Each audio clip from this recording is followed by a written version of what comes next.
Oh, forgot to hit record.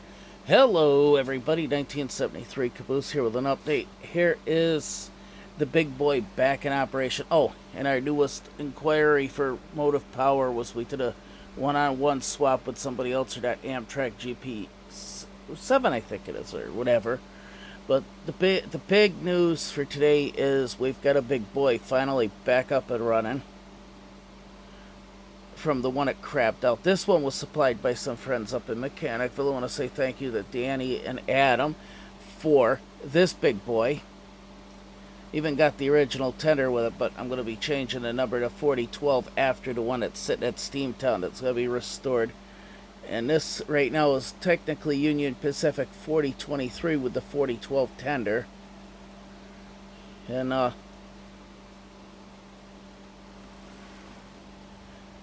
she's running. Oh, there it is. Never ran a big boy yet. Bachman easy track effort. Not even N skill. Alone HO. Technically, I have two big boys. I got one in N skill, which is an Ather, wood sound.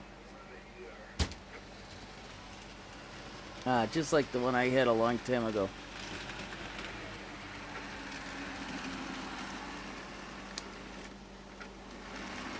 The thing was running a little rough when I got back together, so I pulled the gearbox covers off and greased and oiled all moving parts.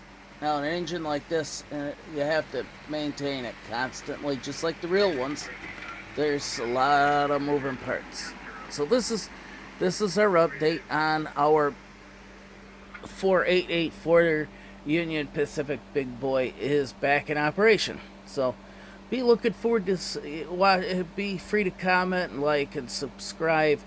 And if you're lucky, you might even see this thing pulling a short train, because these engines were not meant for pulling on heavy grades. So everybody have a great day, stay safe, and peace out.